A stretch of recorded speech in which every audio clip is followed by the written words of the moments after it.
ఆంధ్రప్రదేశ్ రాష్ట్రంలో ఉన్న రైతన్నలకి, మరీ ముఖ్యంగా రాజధాని కట్టుకోవడానికి భూములు దానం చేసిన రైతన్నలందరికీ కూడా ఈ వీడియో చేరవేయండి. 2014 నుంచి 2019 వరకు ఆంధ్రప్రదేశ్ రాష్ట్రం ఎలా అభివృద్ధి చెందిందో మీరు చూశారు. 2019 నుంచి 2024 వరకు ఒక ఉగ్రవాది రాష్ట్రాన్ని ఏ రకంగా సర్వనాశనం చేశాడో కూడా మీకు అవగాహన ఉంది, చూశారు, అనుభవించారు. 2024లో చంద్రబాబు నాయుడు గారిని, జనసేన, బీజేపీ ప్రభుత్వాన్ని అత్యధిక మెజారిటీతో గెలిపించి అధికారంలోకి తీసుకొచ్చారు. ఏ రోజైతే కౌంటింగ్లో చంద్రబాబు నాయుడు గారు ముఖ్యమంత్రి కాబోతున్నారు, కూటమి గెలిచింది అని తెలిసిన మరుక్షణం నుంచి అమరావతిలో యుద్ధ ప్రాతిపదికన పనులు మొదలయ్యాయి. అమరావతిని వచ్చే 2 సంవత్సరాల్లో చంద్రబాబు నాయుడు గారు కొలికి తీసుకొచ్చి ప్రపంచం మొత్తం అమరావతి వైపు చూసేలా చేస్తారు. రైతన్నులందరికీ ఈ సందర్భంగా నేను ఒక విజ్ఞప్తి చేస్తున్నది ఏంటంటే, అమరావతి రాజధాని కట్టుకోవడానికి రైతులే భూములు ఇచ్చారు.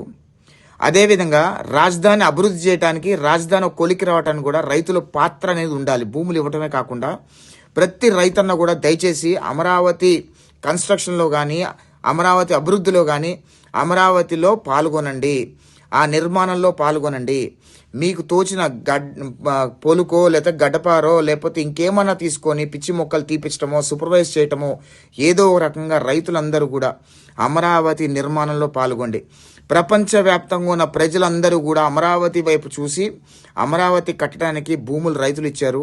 అమరావతి నిర్మాణంలో కూడా రైతుల పాత్ర అమోఘము, కీలక పాత్ర రైతులదే అనిపించుకునేలాగా రైతన్నలందరూ కూడా, ఆంధ్రప్రదేశ్ రాష్ట్రం రైతన్నలు కూడా మీకు తోచిన విధంగా అక్కడ పని చేద్దామా లేదా సూపర్వైజ్ చేయటమా, ఏదో ఒక విధంగా నిర్మాణంలో పాల్గొనే ప్రయత్నం చేయండి. నిర్మాణంలో ఆ రైతుల పాత్ర కీలక పాత్ర అనే విధంగా ప్రపంచవ్యాప్తంగా ఉన్న ప్రజలందరూ కూడా అమరావతి రైతుల్ని, రాష్ట్రంలోని రైతులందరినీ కూడా శభాష్ అనిపించుకునేలాగా దయచేసి రైతన్నలందరూ కూడా అమరావతి నిర్మాణంలో పాల్గొనండి.